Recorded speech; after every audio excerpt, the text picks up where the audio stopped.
We're back. We had 2 weeks off that felt like 2 months.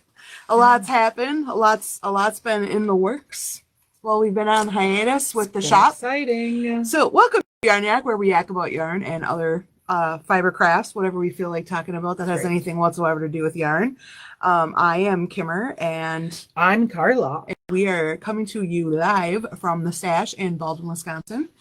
Tonight we will be yakking about basic pattern information, the pattern breakdown. We're going to do this episode, and then we're going to kind of sit back and see what questions you guys have, anything that you want us to like zero in on. We could maybe do another episode or two, but we're going to delve deeper. If we need to delve, where there's delving needs to be done. We will do it. We will delve. We will do it. We will. So, but hopefully this will get us, started on a good talk about patterns, because there's a lot to be said about patterns. Anyway, so that's what we're talking about tonight. But first, we're going to talk about what we have been doing. What have you been doing, Kimmer? Well, gee. So while I was on hiatus, many wonderful things were happening, and some not so wonderful things, but that's life. Right. So, but mainly I have been doing all the prep work to get our annual charity drive, the YPC, ready to launch. It is liftoff tonight. Your newsletter came out and had the beginnings of all the information about the YPC in it, what has changed, what we're doing this year, who our recipient is. I'm super excited about it. Super exciting. It is super exciting. So what I've been actually doing with yarn over the last probably 7 to 10 days is writing and testing patterns for one of the team's projects, because it's a specific project. And if you want to know what I'm talking about, all you have to do is jump on our website. Yep. And at the top, go to more, or the 3 little dots, or the hamburger, or whatever you guys call it on your iPhone. I don't know. I've never had that iPhone before. And they call it a hamburger. I don't call it a hamburger. I don't know why. I am old and I've never had an iPhone. I've always had it. My husband will not allow me to have an Apple product. Yeah. He only will allow, I shouldn't say it like that. He says, if you want to get an Apple anything, knock yourself out, go ahead. But don't ask me to help you. Because he doesn't know anything fix it or like set it up or work on it or any of that. That's fair. And I do not enjoy things like that nearly enough to risk it. So I stick with Android products. Anyway, you just go there and you find the page that says YPC23 on our website and click on it. And when you click on it, you'll see all kinds of stuff. It'll tell you how to sign up. It'll tell you what we're doing. It'll tell you how to get sponsored. That's new this year. And anything else you might want to know about it. And it who has to ask all the things. if you don't know. So check that out. Has all the things. So anyway, that's what I've been doing this week. Carla, what have you been doing this week? Nothing. I haven't been doing anything. No. Check the website. I haven't been doing anything. No. Listen. It was my fault. I dropped the ball. I did not get Kimmer what I was working on. So anyway, I just need a damn picture, okay? I know. And I failed. It's okay. We forgive her. I'll do better next week. On the Yarnyak page on our website, on the Yarnyak page, not the YPC page, it always says what we've been working on. And there's usually pictures and then pattern link if there is one, and so on and so forth. But this week, Carla's old picture is still on there, and that's okay. We forgive her. And my little like quick shot of what I was working on is on there. Bam. But you can show them. I am working on a wrap for the YPC. This one is pretty. Yes, it's a little narrow, but I wanted to put an edge on it so it'll reach it. I love that. This is the puzzle cotton. Yep, and this colorway, I just love how bright it is. I was looking at some Sardar yarn the other day, and they have some really gorgeous colorways in blends like this, and I think we're gonna have to get some. Yeah, I would love to try that. Yeah, but I thought Sardar's acrylic is just a little bit softer. Yes. Just a little bit. Yeah. That would be perfect. Has a little more smoosh to it. Yeah. I can't wait to try that. But this is really pretty. I think I'm gonna. It's really pretty. Oh, and don't you guys love it when I get something new? I do. It's like you get to go shopping. But I went shopping for you. That's Isn't right. that fun? Perfect. And then you can shop at your leisure. Anyway, That's what we've been doing this week. We are YPC like focused. We are like, woo, here we go. We're going to do it. So yeah, check it out and see what's new about the YPC this year. I think many of you that may have been interested in the YPC before are going to very much enjoy some of the changes that we have made to how we run the YPC this year. I'm really excited to have a little bit more time because I feel like we can meet our goals by July and then work on things over and Extra above. things over and above. Over and above. Absolutely. Yeah, check it out and see what we're doing and see what it says. And then, you can totally jump on and help us out with it. It's going to be a good time. Definitely it's going to be a good time. do it. All right. Anyway, so onwards. And now, pattern breakdown. The basics. The basics. So let's start here. Pattern formatting. Okay. So you guys, here's the thing. Let me just preface this whole thing by saying there's no way in a Yarnyak episode or 5 that I could tell you everything about patterns. It's just not possible. For one thing, I don't know what you don't know. I don't know what's confusing to you exactly. But over time, I have had lots of questions, and they usually are about the same smaller handful of things. So that's what we're going to talk about tonight, is this kind of basic outlining of information. So the first thing we're going to kind of go over is how a pattern in general is formatted. And I'm going to preface that statement by saying there are no referees. There is no rule board or governing council that says how you have to write a pattern. It's just like everything else in the yarn industry. Anybody can write a pattern and publish it. Literally anybody. Well, and they use what makes sense to them. Sense to them, exactly. Right. So as a person who writes patterns and also has been completely confused by patterns that I've gotten from other people, okay? I'm going to play like devil's advocate here, both sides of the coin. So it's very, very much you're entitled to look for a pattern that makes sense to you. Okay. And there are things that patterns should contain. So I'm going to go over those things and then I'm going to tell you a little story. Okay. So patterns should contain these general parts. There should be a list of the supplies that you need to complete the pattern. What tool, whether it's a hook or needles, and then the yarn that you need, or what kind of yarn it is, at least.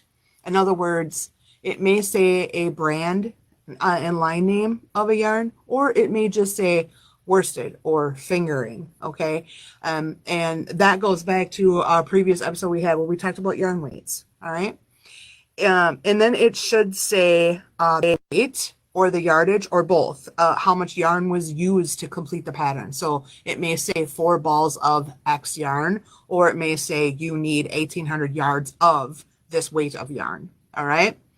So the very first question that most of us stumble over or trip over when we are looking at a pattern is, well, I've never heard of that yarn. I don't have that yarn. I don't want to use that yarn. I want to use this yarn. I want to use the yarn I have.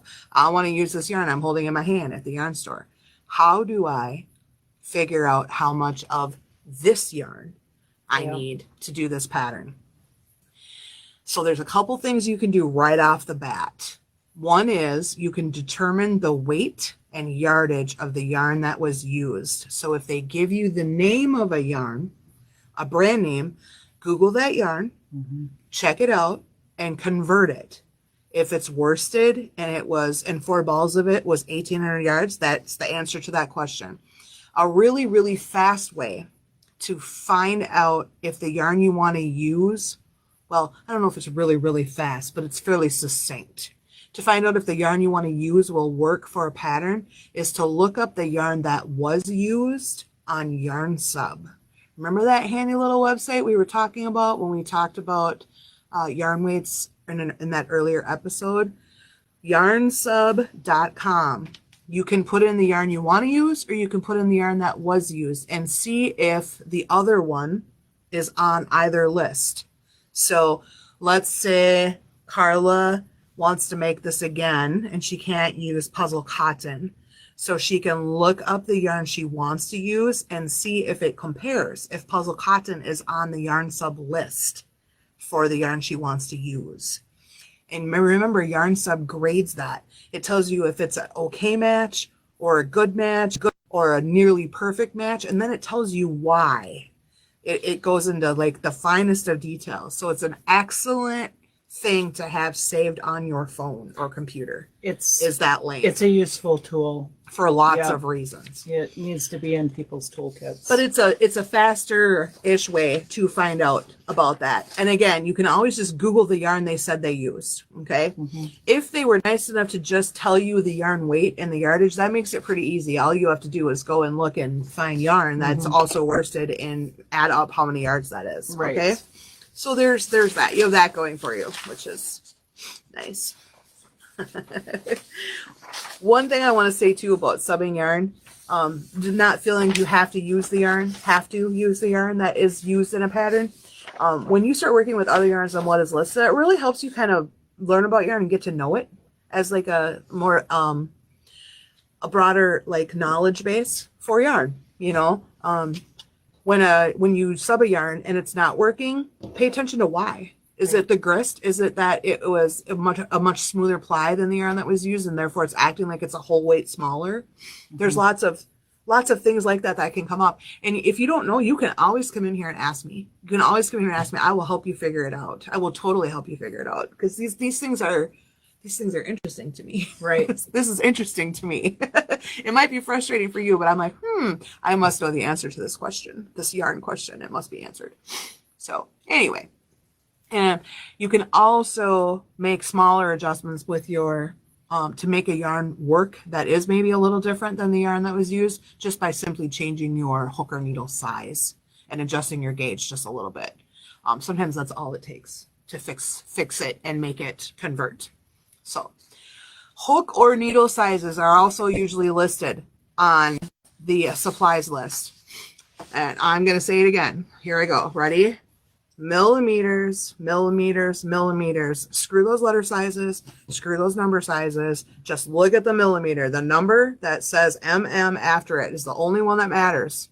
It's the only thing that's an actual measurement of your tool, is that number. And that doesn't change. And that doesn't change. It doesn't matter where it came from. It's going to say millimeters, and that number is the real number. So make sure you double check that you're using the millimeter number of the size of hook or needles that were used.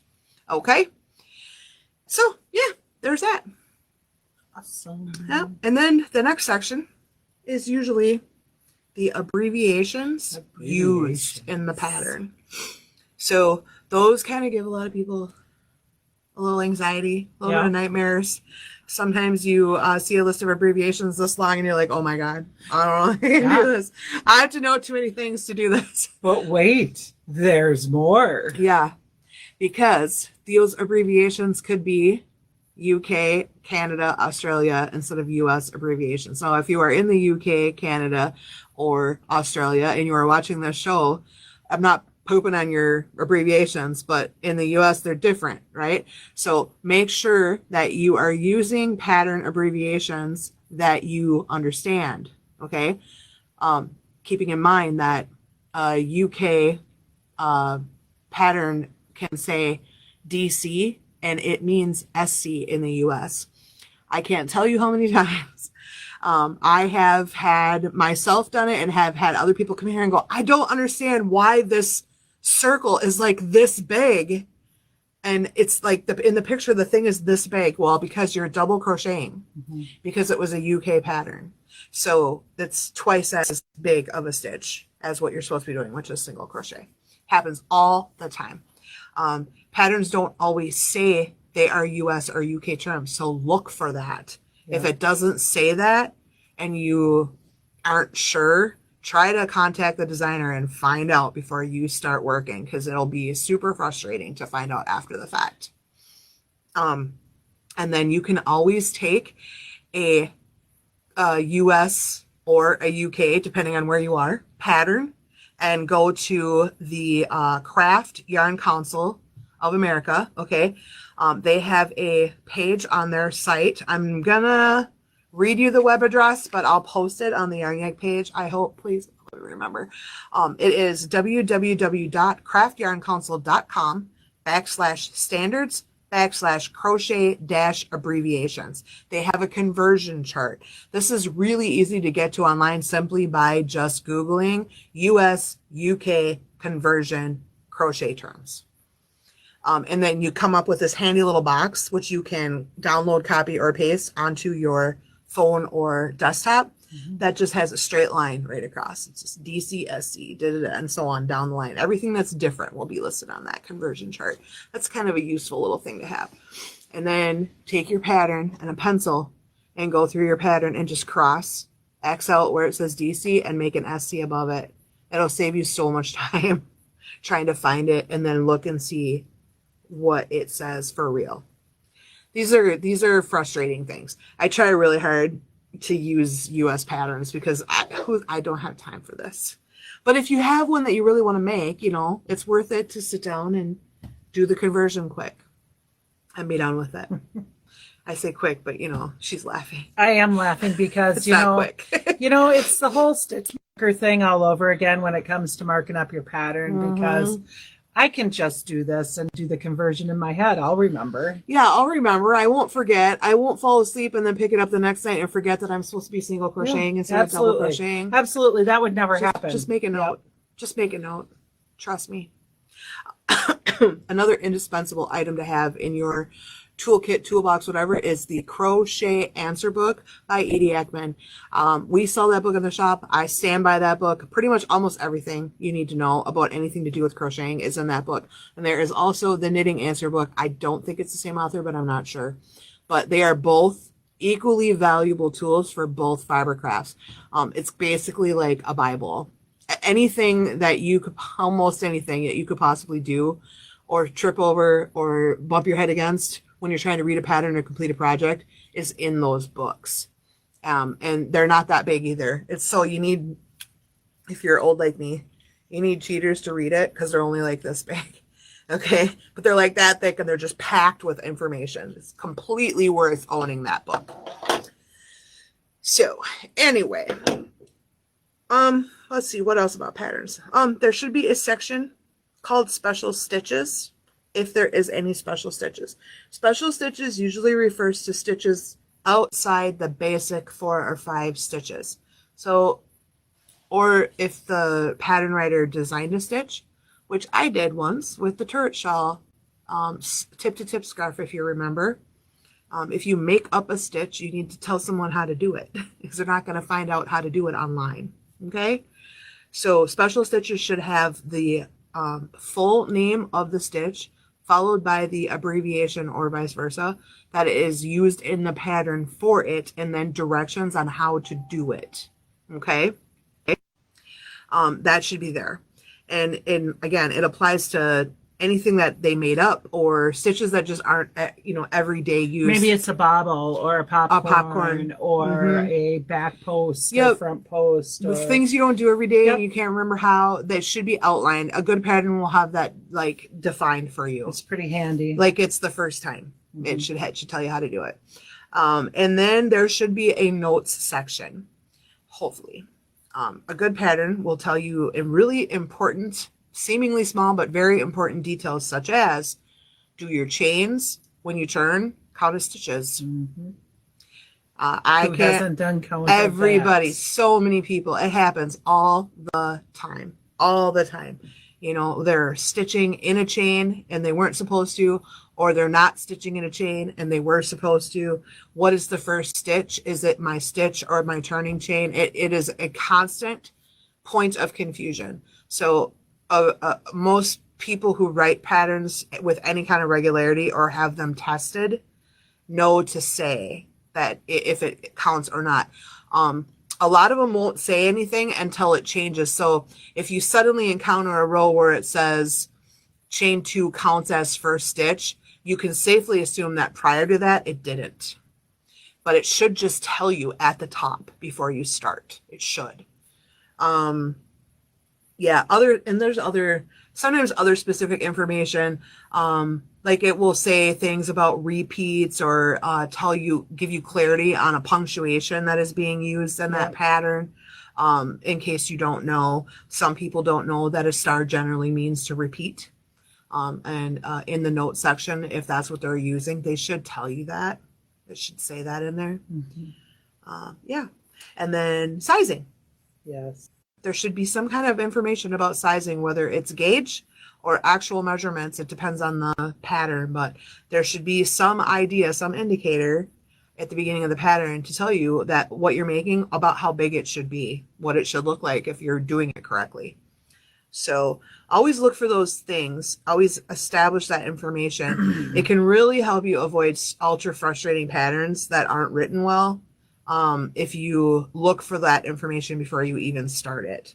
So we hope that that helps you. Yeah, for sure. Because I've encountered patterns that says, please read all pattern before starting. And I never used to. yeah, I didn't either. It's, But I look now. I look because I want to see if there's anything I'm going to trip over. right. So I'll zip through those sections and see if there's Yep. anything there that surprises me. And to me, it's akin to the introduction of a book.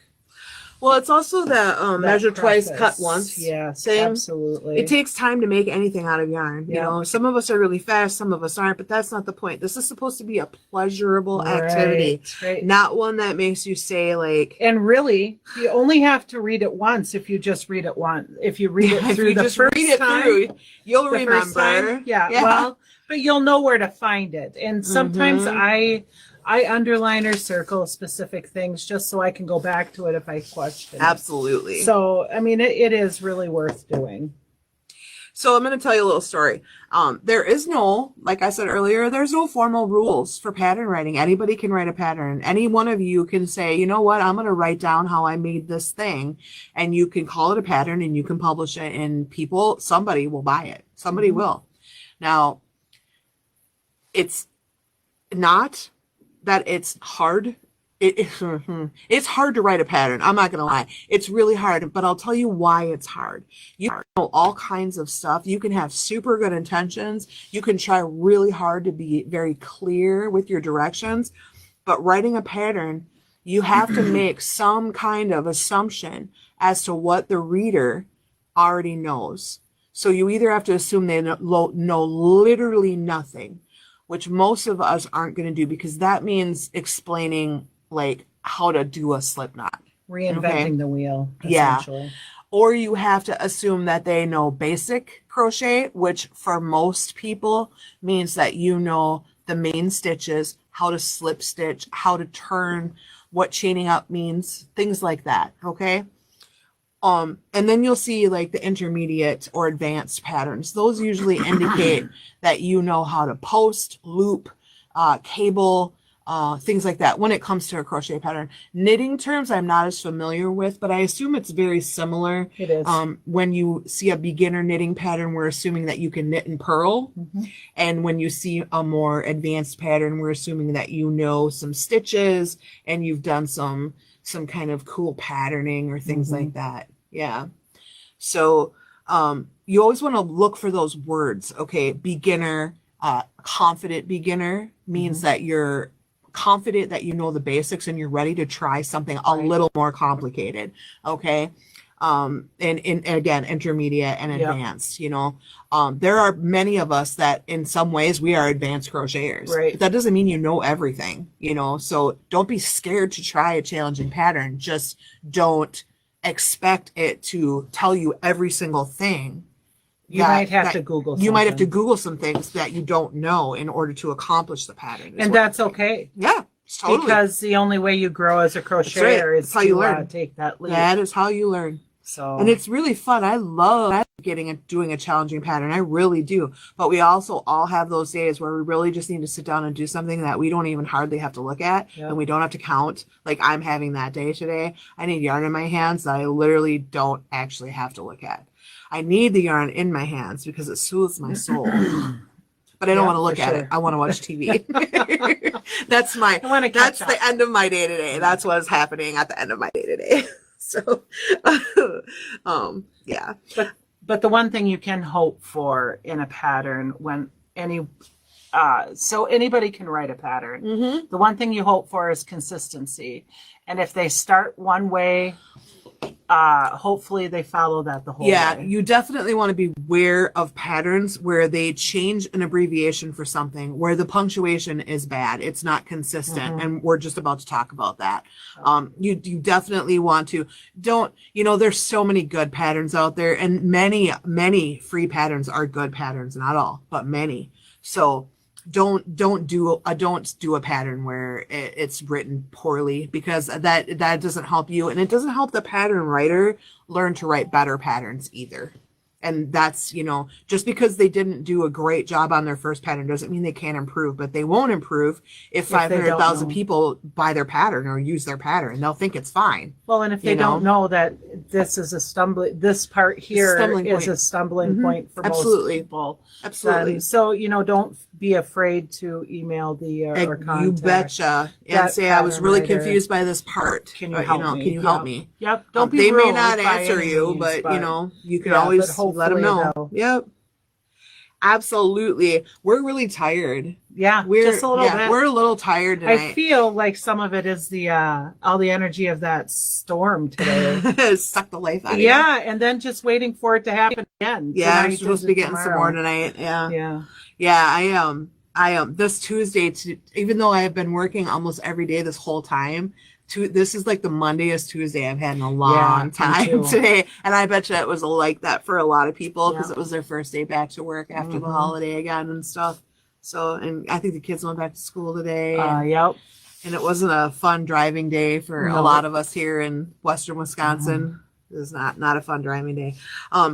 What I was going to mention was pattern punctuation. That was another little component that we want to make sure we get in here about basic pattern information. So pattern punctuation confuses a lot of people, and that is largely due to inconsistency by the pattern designer. So again, if you see a lot of that, maybe don't do the pattern, or try to find a similar one, or email the pattern designer and be like, excuse me, but there's this thing that you can do with a pattern called tech editing, but it's fairly expensive to have done, and it's different than having a pattern tested. Okay, having a pattern tested just means that you have 2 to 10 people do the pattern and see if they have any problems or questions. Tech editing actually goes through the pattern, and think of it just like an editor for an article or something. They go through it and they look at, grammar, punctuation, consistency, clarity of directions, and so forth. But it's a little more expensive to have done, so many pattern designers skip that step. So look at the punctuation. There are some things that are generally accepted and understandable, and most pattern designers use them. One is that a comma in a set of directions generally indicates that you need to pause, stop, watch out for the next step, or something like that. Usually it means that you need to do what is behind the comma before you move on after the comma. Okay. Another one is parentheses. Parentheses are different than brackets. Parentheses are the rounded C's. Okay. And brackets look like you took a box and cut it opened in half or something. Yeah. So parentheses usually indicate a stitch or a stitch set instruction that goes into one stitch hole. This is for crochet. I don't know. Does knitting even have this? I'm not sure. I'm not that confident. Not that advanced. Yes, I'm not that advanced. It's a good question for Allie. I'll ask her. But parentheses indicate a stitch or a stitch set instruction that goes into one stitch. And it's usually followed by a quantity direction. Like it might say times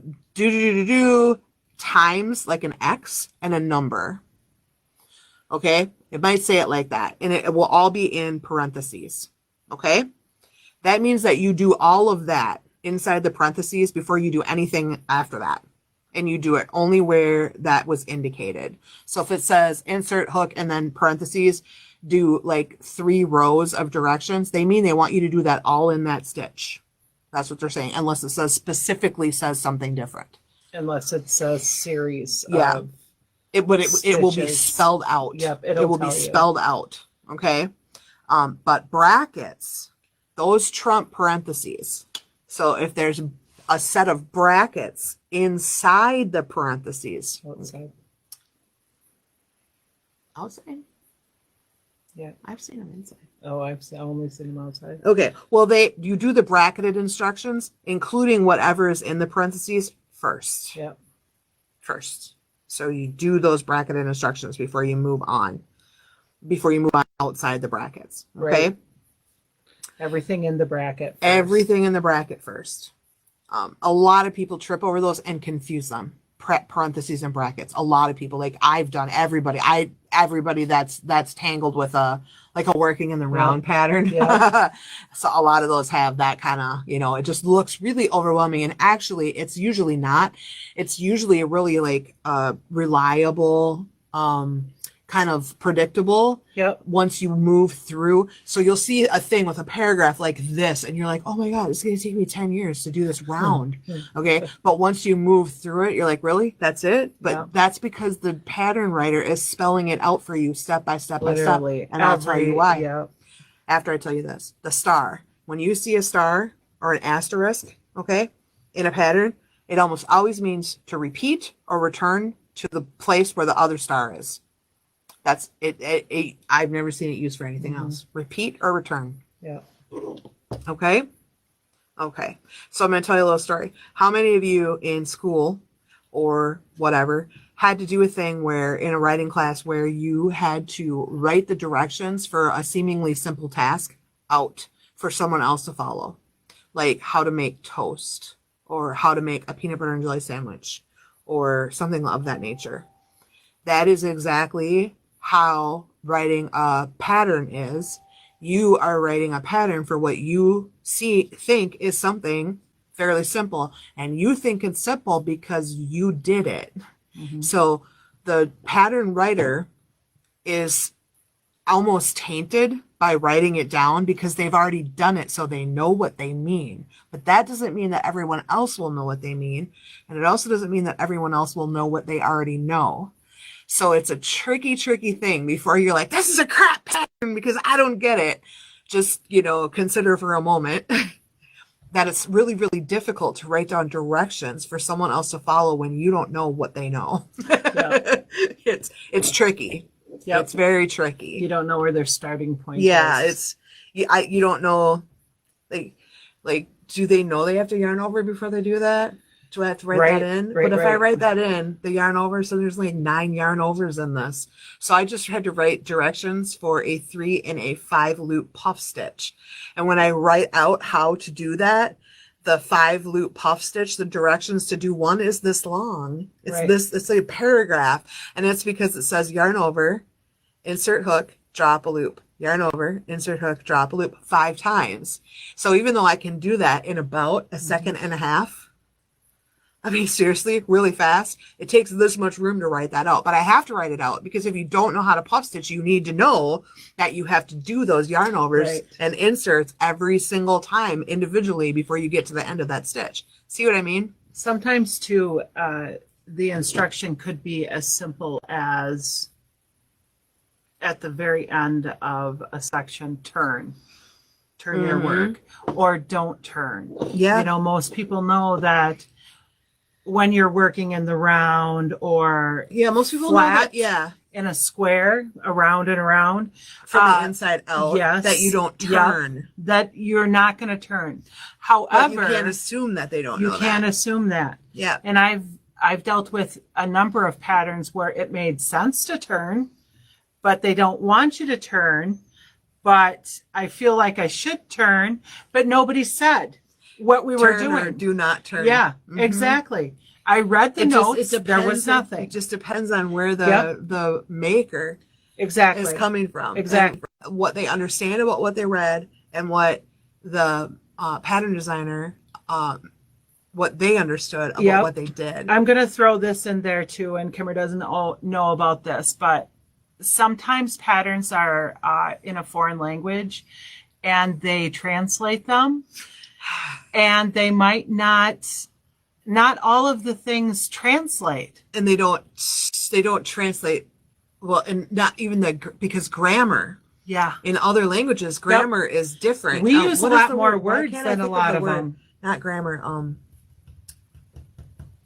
like sentence structure, sentence Yes. construction Yes. is different. I think it is some of the, many of you may know this. I may not word this right, but I think you'll know what I mean. I think it is some of the Latin Romance languages, like Spanish, where we say, I went to the park, and they say, the park I went, is how it would translate, I believe. It's the sentence construction is flipped around. So when you feed a pattern through a Google Translate type of device, it doesn't always make sense. It doesn't always come out right. So using a translated pattern is tricky. You will notice that a lot of patterns in the copyright, it says do not translate, because they don't want people getting a translated copy of their pattern and scratching their heads and being really unhappy. So I have a case in point, and that's why I haven't worked on it for a little while, is what I've been doing with the Matita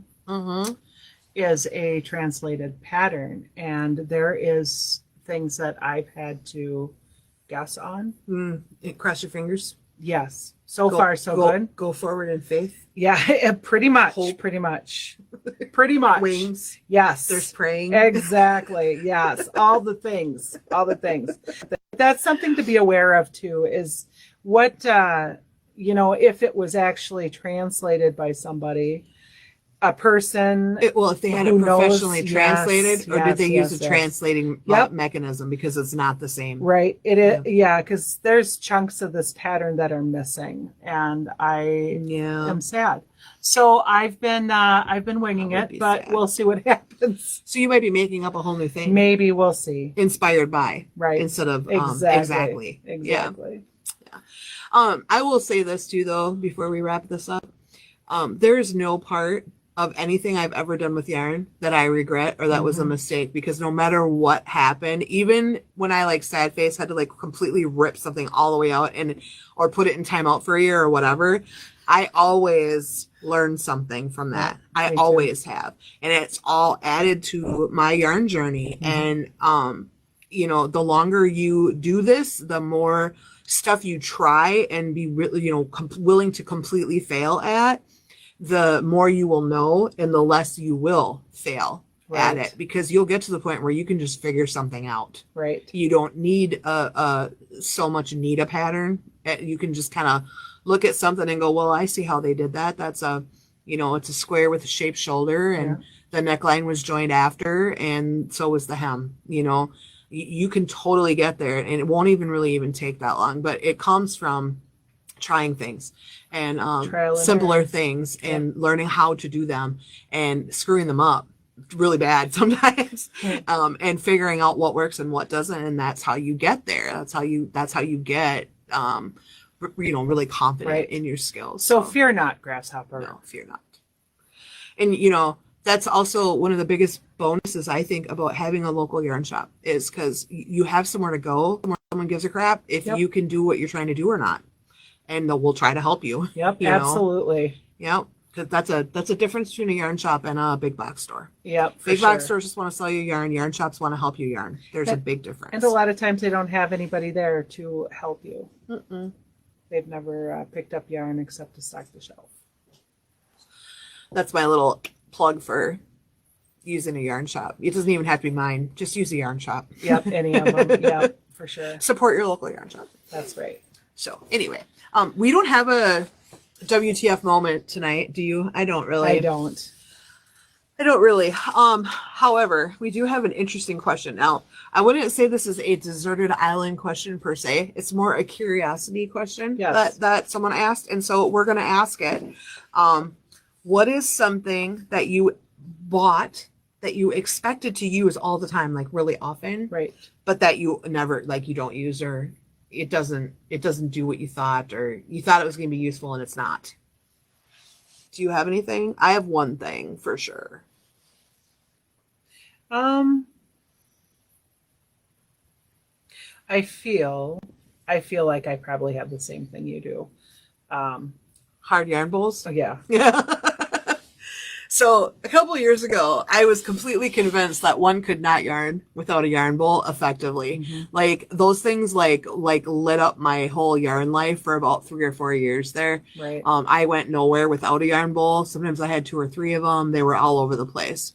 Here's what I found out over time. Unless it's made out of wood, it breaks really easy. Right. There's the first thing. So those really pretty, like different kinds of ceramic yarn bowls and stuff, they are gorgeous pieces of art, but dudes, just get a salad bowl because it's useless for yarn. Your cat or your dog or your kid or your knee or your husband will dump it on the floor and it will break. Or your yarn, your snags it because it's got a snag in it and you're like, you gently pull it and then the next thing you know, it's on the floor. Yeah. I mean, it just, so yeah. So I'm a big old NO on those. And then I went, well, I'll just use wood ones. Except wood ones are heavy and they don't squish in your project bag very well and they add weight to everything and they take up the space that they take up is the size that they are because they're not malleable. So I am currently a really big fan of any kind of soft-sided yarn bowl. Whether that's a basket or a bag. A lot of people like those roll down canvas bags with the drawstring closure on top. There's various different kinds, but that's what I like. You can flatten them and roll them up really small when you're not using them, so you can stick them in all your project bags and so on and so forth. That is the thing. I think I spent a fair amount of money on yarn bowls. And you can fit a lot in them. And in the bags. Yeah, I don't use any of them. I've given almost all of them away to people who are enamored with yarn bowls. So, yep. That's the one for me. I can't really think of anything else that I bought that I thought I would use all the time and ended up going, yeah, no, I'm not using that. Oh, well, no, that doesn't really count because that's just a quality difference. Yeah, that's it. Yeah, I don't really have anything. I mean, I pretty much use the things that I do have. So you guys, what did you buy that you thought you'd use all the time and you never use? And why? Tell us. We love to know. And if you have a good deserted island question or a question about anything else that you think might make a good topic for Yarnyak, you can send it to us at AskYarnyak@gmail.com. And it could be a new episode of Yarnyak. We need ideas and we love to answer your questions. So always send us questions. Yeah. Even if, especially think about your patterns and if there's a question that you'd like us to. If we didn't explain something very well, you can feel free to let us know that and we will try to clarify it in another episode as well. Because we're just hanging on by a thread here. Oh, it's not bad. No. It's just winter. It's just, I don't know what it is. I think it's like a hangover from, I'm just hungover from December. Yeah. I swear to God. There's a lot going on. There's a lot going on. There was a lot to do. So I'm really, really ready to curl up and just really get yarning for the YPC. I'm really ready. Like I have just been like this for like 3 months straight. Yep. And I haven't gotten to have a lot of yarn in my hands. Right. Not a lot. Not like I'm used to. So I'm ready to crank out some stuff for our drive. Some donations, yeah, super ready. I'm ready to think about something else than what's been on my mind for the last few months. Absolutely. Definitely. And I'm sure I'm not alone. A lot of us feel that way, I think, in January. Yeah, we're ready for our minds to shift to another subject. It's a new beginning. Yeah. It's a new beginning for everybody. Well, we're going to hightail it out of here, and we're going to leave you with, be sure to visit our website at www.shop. Did I say extra W? www.shopthestashbusters.com. Your W's you can also, right? I'm just throwing W's like this. You want one here? You have one. You can also check us out on YouTube and Facebook. If you subscribe to our channel on YouTube, please don't forget to ring the bell so that you get notified when we upload. If you like this content, you can also check out our page on Buy Me a Coffee. Supporting us on Buy Me a Coffee really helps us with little, like, kind of expensive but necessary things like cameras and lights and things like that. We really appreciate that. And we also are trying to save money to go on another Yarnyak tour. This time we would like to go a little bigger. We'd like to take a multi-state trip. So we're saving money for that. So we really appreciate the donations on Buy Me a Coffee. That helps us with that. And there's little perks. If you do, you can read about it on that page. The link for that is in the description of this show on Facebook and on YouTube. So tune in next week for, what is next week? Do you remember? Carla and I wrote 3 Yarnyak episodes on New Year's Day.